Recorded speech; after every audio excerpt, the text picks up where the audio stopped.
Welcome, guests. Thank you for taking a look at my review for American Horror Story Hotel, also known as Season 5, Episode 3, titled Mommy. Now, spoiler warning, if you haven't watched the episode, don't watch the review. If you just want to watch the review and spoil yourself, well, go right on ahead.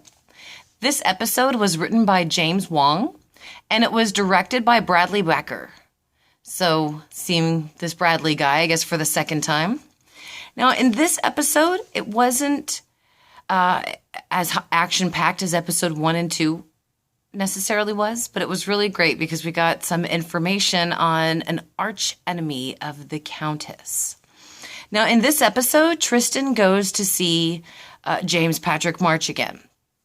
And he tells him that he Googled him, and he's like, that's obscene. That almost won my one-liner award. But Tristan tells March that he's a fan of his. They kind of go over a little bit of what he's done, a little bit of James March's past. But their conversation is disrupted by Will Drake. He has the decorator Claudia with him, and he also has a son. And so Will and Tristan get into a verbal sparring match. Anyway, later, Tristan hits on Will Drake.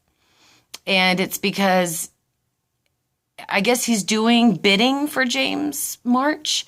He goes to hit on Will so he can see the blueprint of the hotel in front of him.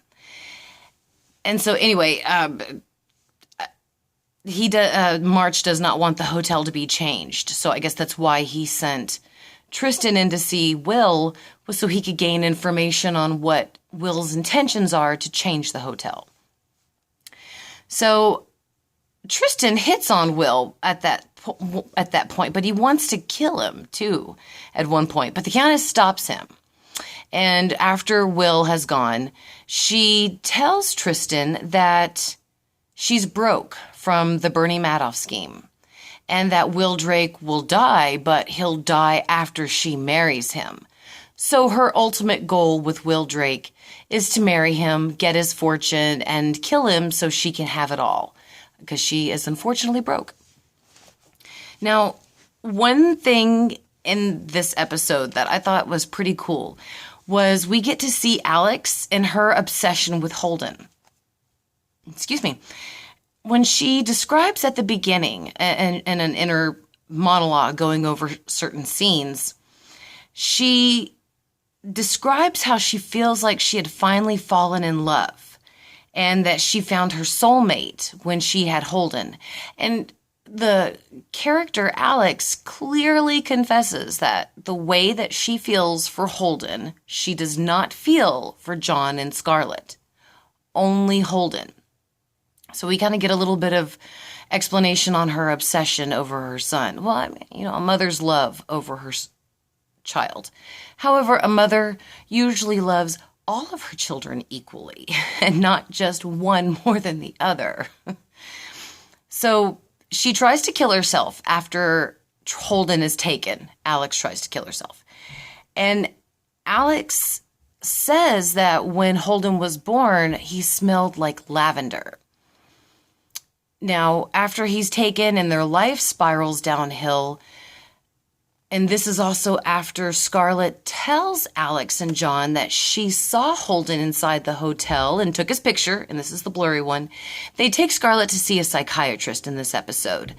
And Scarlett tells Alex and John and the psychiatrist that she's pretty positive it was Holden.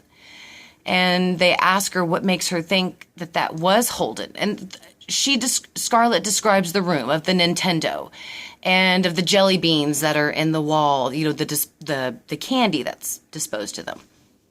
And she explains that Holden smelled like lavender. And that got Alex's mind thinking at that point, because in her monologue at the beginning, she always said how Holden smelled like lavender.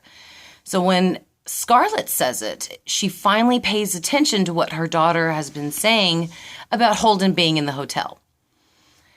So she goes back there. Alex goes back to the hotel to speak with John and give him the divorce papers.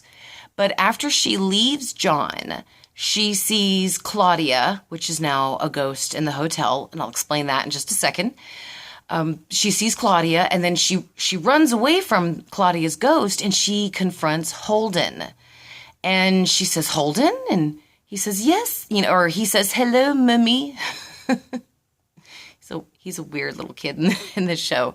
So she comes face to face with Holden, and that's how that story exits this week, is that he just says, hello, mummy. So we have to wait until next week to find out more on what happens with Alex and Holden.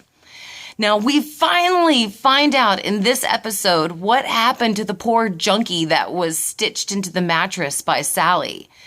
So Claudia was trying to sleep in her hotel room, which I don't understand why this didn't happen to her before. The show makes it seem like this is not the first night she spent the night in her hotel room, so I don't understand why this did not happen before. But she takes a shower, she gets in bed, and when she's laying in bed, the junkie jumps out and grabs hold of her. And, I mean, he must have been on some super junkie strength to bust out of that mattress and grab hold of Claudia. And then he gets himself out of the mattress and stabs her and kills her. So that's how Claudia's ghost ends up being in the hotel. But again, he must have had some super junkie strength in order to just punch out of that mattress. And it was a pretty shocking episode, but it's pretty funny when a writer thinks about it a little bit later, after the initial scare. But then he runs into John, the junkie, runs into John, who is coming from a 10 Commandments killing. And this is the killing where the tabloid reporter has their tongue nailed to the table. And for the life of me, I cannot remember thou shalt not tell a lie. I believe that's the sin that they committed. But John is just coming back from that killing. He's coming back to the hotel, and he comes face to face with the junkie. And the guy tells John that Sally did it all to him, that Sally was the one who did this to him. So John goes to confront Sally at the hotel, and he arrests her. Then he puts her in the elevator, and they take this Willy Wonka elevator ride down to the lobby where Sally tells John that they're meant to be. And her little scary demon comes in behind John, and you're just clenching, hoping that nothing happens to him, because when that little demon with the drill bit on his private area comes in, bad things happen, and you don't want bad things to happen to John. But in the elevator ride, like I said, the only thing that I can come to the same description is Willy Wonka in the Chocolate Factory when they take that tunnel ride. It was a pretty creepy scene. But Sally, it was a great scene too, because we see how obsessed Sally is with John. That's why today I'm addressing my inner Sally today. Now, Donovan is a real asshole, okay? And I mean it, people. He really is an asshole, especially to his mom. Now, while he's out feeding and he is taken by Ramona Royale, we see Sally help Iris to kill herself. Sally becomes a little Jack Kevorkian, so to speak. Now, my one-liner award goes to Sally when she tells Iris about, killing her. She wants to make sure that that Iris stays away from Sally, because obviously Iris is going to die in the hotel and their ghosts are going to be trapped together in the same place. So Sally tells Iris, "Don't haunt my hallways, bitch." So Sally gets the one-liner award of this episode. So while they're doing that, Ramona tells Donovan her backstory. Basically, in 1977, Ramona was the queen of B-movies in Hollywood, which is kind of weird. Donovan is also, before he was turned, he was an actor. The Countess was an actress. And Sister Jude was an actress, I believe. And as well as the ringmaster of Freak Show, Jessica Lange's character, she went to Hollywood to be a professional actress. So there's a lot of acting storylines that I need to connect here that I might have to do a video on. But the Countess basically came in and had a passionate relationship with Ramona. Excuse me. They had this passionate relationship until about 91, and Ramona met this guy named Prophet Moses. He was a new up-and-coming rap artist. They called him Mo. And Ramona fell in love with him, made him into a vampire, and the Countess killed him because it pissed her off.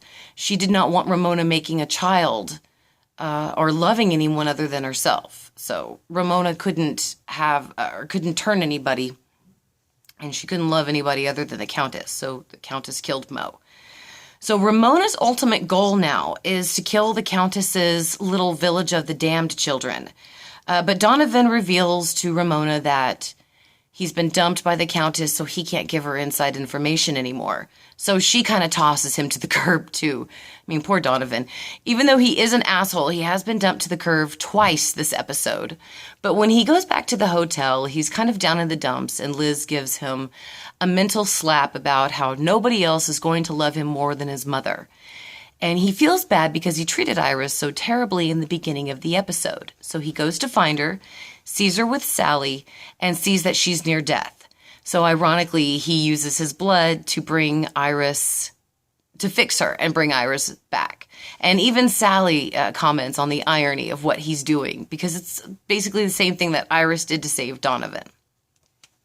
So Donovan has turned Iris. Can't wait to see that on next week.